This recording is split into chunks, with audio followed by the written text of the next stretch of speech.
हुजाराबाद उपचुनाव की कार्मिक बढ़त के साथ इटेला राजेंद्र को भारी बहुमत से जीत।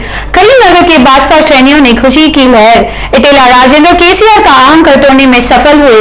भाजपा राज्य शाखा ने कहा है कि ये जीत दीपावली का तोहफा है। हुजूराबाद उपचुनाव में भारतीय जनता पार्टी के प्रत्याशी इटेला राजेंद्र भारी बहुमत से चुनाव जीत गए। उनकी जीत पर भारतीय जनता पार्टी राज्य शाखा ने कहा कि यह हुजूराबाद जीत दीपावली का तोहफा है। आज मतगणना आरंभ होते ही पोस्टल बैलेट ने भारतीय जनता पार्टी प्रशंसकों को काफी नाराज कर दिया। जैसे ही प्रथम राउंड की गणना आरंभ हुई, इटेला की बढ़त क्रमिक रूप से बढ़ती ही गई, जिससे भारतीय जनता पार्टी की श्रेणियों में खुशी की लहर दौड़ पड़ी। इटेला राजेंद्र ने इस चुनाव में राज्य की सत्ताधारी टीआरएस पार्टी को चारों चांद खाने चित्त कर दिया है। तेलंगाना प्रदेश कांग्रेस कमेटी राज्य मामले के प्रभारी मनिकिया ठाकुर ने अध्यक्षता में निजामाबाद संदसरा बैठक आयोजित की गई है। इसी संदर्भ में निजामाबाद जिला कांग्रेस कमेटी कार्यालय की मीडिया बैठक आयोजित की गई।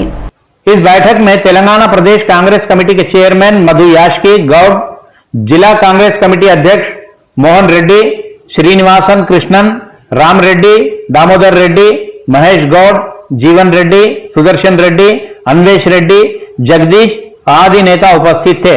बैठक में जिले में पार्टी के प्रचार की रणनीति पर विचार विमर्श किया गया।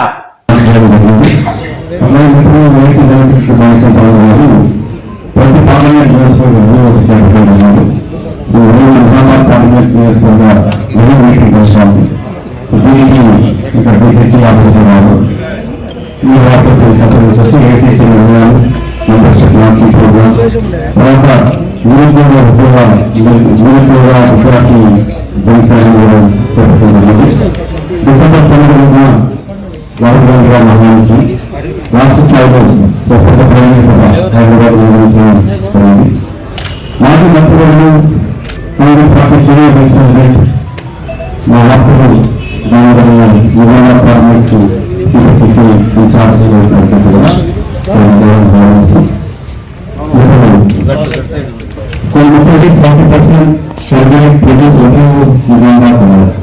आंध्र प्रदेश राज्य के उप मुख्यमंत्री अमजद भाषा ने बताया कि हज यात्रा के इच्छुक यात्रियों का अब्दील आमंत्रित किए जाते हैं। अवधेय 1 नवंबर 2021 से 31 जनवरी 2022 तक ऑनलाइन द्वारा आंदोलन कर सकते हैं। आंध्र प्रदेश के उप मुख्यमंत्री ने अपनी प्रेस विज्ञप्ति में बताया कि 65 वर्ष से कम उम्र के सभी लोग हज यात्रा के लिए आवेदन कर सकते हैं। उन्होंने बताया कि हज कमेटी की वेबसाइट पर आवश्यक सभी जानकारियां प्राप्त की जा सकती हैं। उन्होंने आगे बताया कि आवेदनकर्ताओं के पासपोर्ट दिसंबर 2022 तक वैध होना आवश्यक है। वाईएसआर तेलंगाना पार्टी के स्थापक अध्यक्ष वाई शर्मिला ने अपनी जारी प्रजा प्रस्थान महापद यात्रा का अंकर आज मंगलवार को देवरकोंडा विधानसभा क्षेत्र के चिंतापल्ली मंडल की कुमेर गेट के पास अपनी साप्ताहिक बेरोजगार दशा अनशन पर बैठी। इस अवसर पर दशा शिविर बेरोजगार गीतों और नृत्यों पर गूंज उठा। शर्मिला के अनशन स्थल पर लगाई गई वाईएसआर की प्रतिमा को पुष्पमाला पहनाकर वाईएस शर्मिला अपनी श्रद्धांजलि अर्पित कर अनशन पर बैठ गई। इस कार्यक्रम में पार्टी के वरिष्ठ नेता पिट्टला राम रेड्डी ने उपस्थित होकर जनसमूह को संबोधित किया। उन्होंने कहा कि आत्म बलिदानों ने तेलंगाना हासिल किया है। ऐसे राज्य में आज रोजगारों की किल्लत उत्पन्न हो गई है।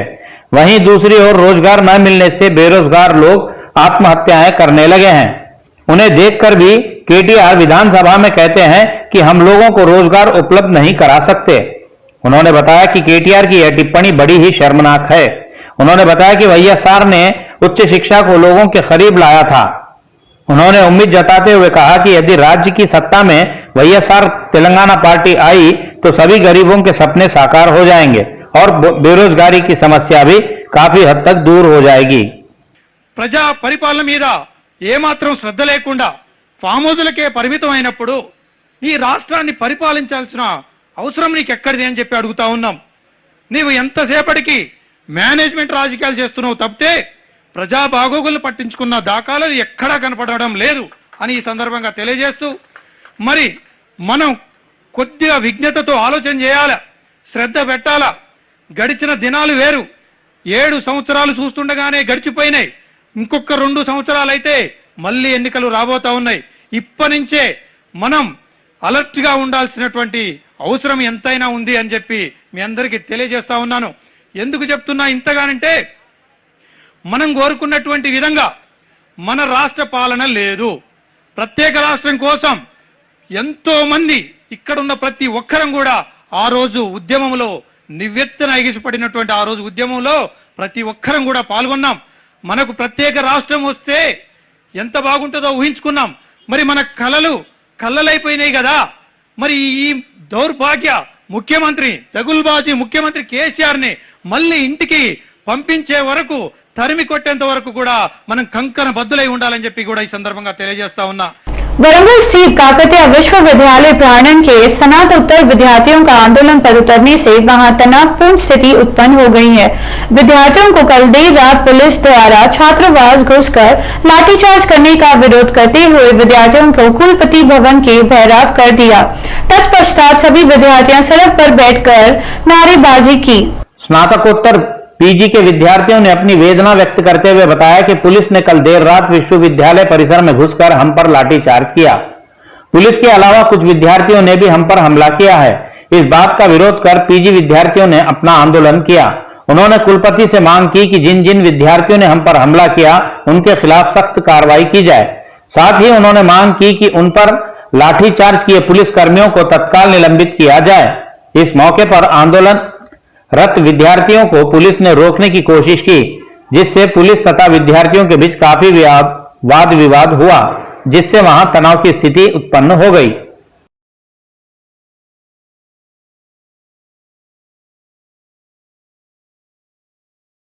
यासीनी के लिए धान की सिंचाई का विरोध कर इन बीजों को जारी करने के संबंधी सिद्दीपेट जल्लिश वेंकटरामी रेड्डी के टिप्पणियों पर तेलंगाना का उच्च न्यायालय काफी गंभीर हो गया है। न्यायालय ने आज महाअधिवक्ता को न्यायालय के उपस्थित होकर अपना स्पष्टीकरण देने का आदेश दिया। इस वर्तमान हुजूराबाद चुनाव के परिस्थितियों में यासंगी धान की फसल एक अस्त्र के रूप में रही है। यही फसल कई विवादों का कारण भी हुई है। इस संदर्भ में सिद्दीपेट जिला कलेक्टर वेंकटरामी रेड्डी ने किसानों से संपर्क किए बिना ही धान के बीजों की बिक्री न करने की डीलरों को चेतावनी दे डाली। जिला कलेक्टर की इस टिप्पणियों पर उसी जिले के एक किसान नारायण द्वारा दायर की गई याचिका पर आज उच्च न्यायालय में सुनवाई आरंभ की गई। कलेक्टर द्वारा अनियंत्रित भाषा में की गई टिप्पणियों को न्यायालय ने गंभीरता से लिया। इसी मुद्दे को लेकर न्यायालय ने महाअधिवक्ता को न्यायालय में पेश होकर अपना स्पष्टीकरण देने का आदेश दिया।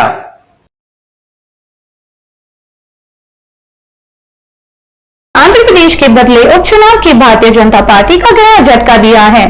इस तरह राउंड की मतघंटा का समाप्त होते ही वाईएसआरसीपी प्रत्याशी डॉक्टर सुधा बारी बहुमत के साथ चुनाव जीत गई।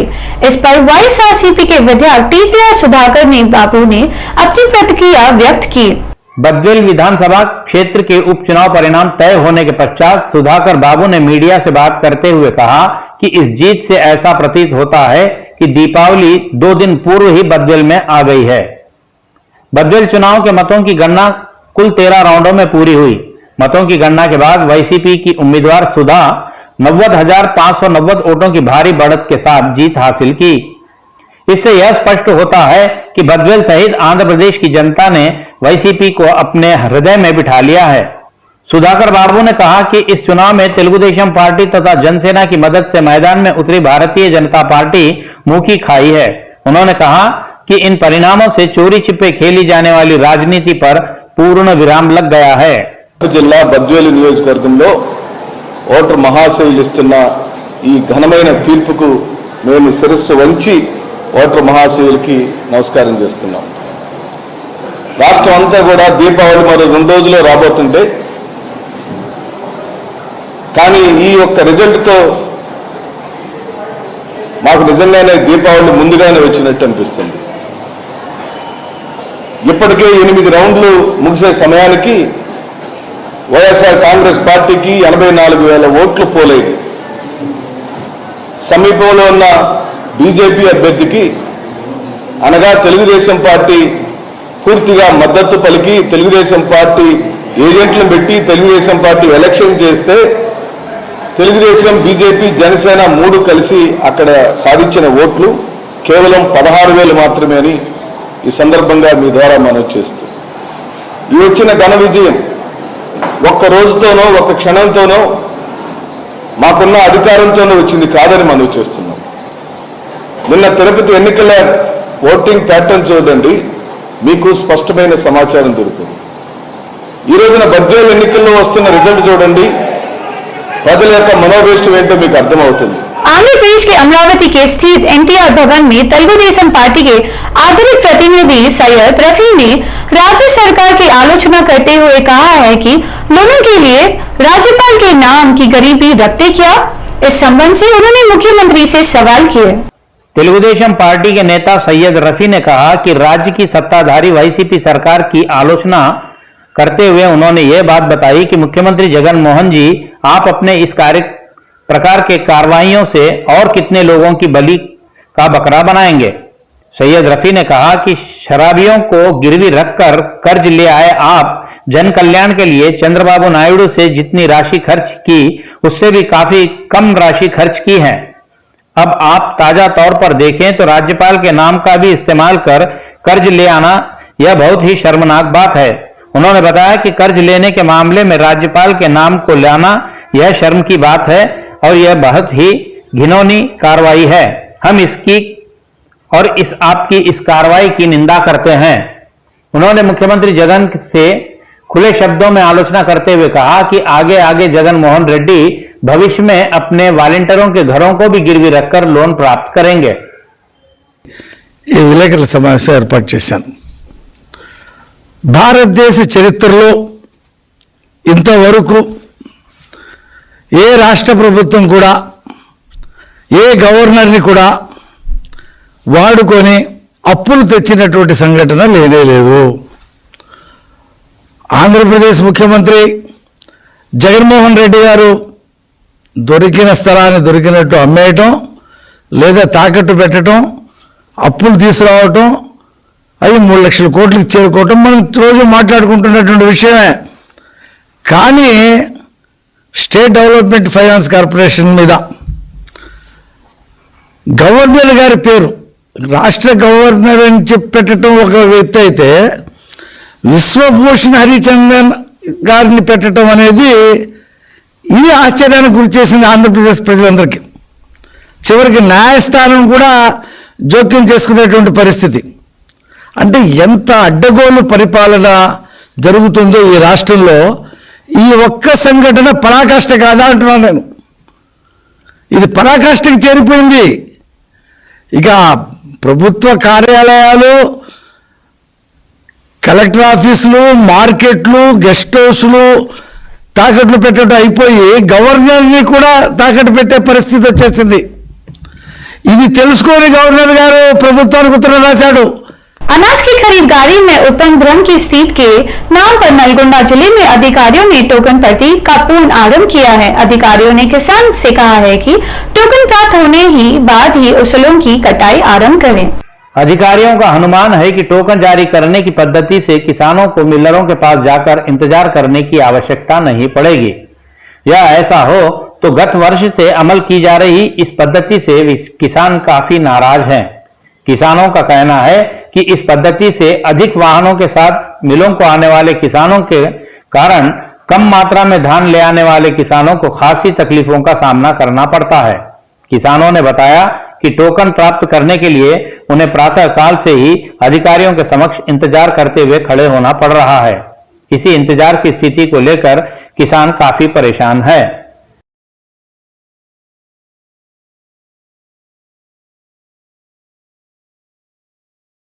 हैदराबाद से सीधे कानपुर के लिए हवाई सेवाएं आरंभ हो गई हैं। कानपुर के लिए एयरलाइंस ने हवाई सेवाएं आरंभ किया है। रविवार को छोड़कर शेष सभी दिनों से यह सेवा उपलब्ध रहेगी। उत्तर प्रदेश के कानपुर शहर के लिए हैदराबाद से मध्याह्न 12 बजे हवाई जहाज सेवा आरंभ की गई है। यह हवाई जहाज प्रतिदिन 12 बजे उड़ान भरेगा और मध्याह्न 2 बजे कानपुर हवाई अड्डे पहुंचेगा। हाल ही में हैदराबाद से लंदन के लिए सीधी हवाई सेवा आरंभ की गई थी। एयरलाइंस ने बताया कि आज हैदराबाद से उत्तर प्रदेश के कानपुर की सेवाएं आरंभ की गई है। यह एयरलाइंस ने बताया कि जनता की मांग को देखते हुए ही इस सेवा को आरंभ किया गया है। आवर सामनाओं के भाव बढ़ने से इसका प्रभाव आम जनता पर पड़ रहा है। ईंधन की कीमतों के उपलब्धताओं के तारे दिखाई दे रहे हैं। उद्योग संघ ने बताया कि इस दीपावली से लोगों में कुछ राहत मिलने की संभावनाएं हैं। इस त्योहारों के सीजन में खाद्य तेलों की दरें कुछ हद तक कम होने की संभावनाएं नजर आ रही हैं। खाद्य तेल उद्योग संघ ने बताया कि इस त्योहारों के संदर्भ में संघ ने थोक तेल की कीमतों में 3 से 5 रुपयों की कमी करने का निर्णय लिया है। संघ ने बताया कि इसका प्रभाव खुर्दा दरों पर भी पड़ेगा और लोगों को थोड़ी राहत मिलेगी। संघ ने बताया कि खाद्य तेल उपभोक्ताओं के हितों को ध्यान में रखकर ही यह निर्णय लिया गया है। आगामी 8 नवंबर से सभी श्रेणियों की केंद्र सरकार के कर्मियों को बायोमेट्रिक पद्धति से अपनी उपस्थिति दर्ज करनी होगी। आज से केंद्रीय कर्मचारी मामलों के विभाग के उस संबंध से आदेश जारी किए हैं। साथ ही आदेश में बताया है कि बायोमेट्रिक राज्यों के बीजों के अनिवार्य से सैनिटाइजर भी रखना होगा। कर्मचारी मामलों के विभाग ने बताया है कि सभी कर्मियों को अपने हाथ साफ करने के लिए निर्देश दिए। केंद्र सरकार ने अपने कर्मचारियों की उपस्थिति में समय के पालन को याद दिलाने के लक्ष्य से कर्मचारियों की हाजिरी बायोमेट्रिक पद्धति से दर्ज करने के लिए नई पद्धति को आरंभ किया है। 1.5 वर्ष से कोविड कारणों के चलते बायोमेट्रिक पद्धति स्थगित कर दी गई थी। इस समय कोरोना के मामलों की संख्या घटने से सरकार के कर्मचारी मामलों के विभाग ने इस पद्धति को 8 नवंबर से लागू करने के आदेश जारी किए हैं। कर्मचारी मामलों के विभाग ने सभी कर्मचारियों से इस पद्धति को अपना सहयोग देने का आग्रह किया है।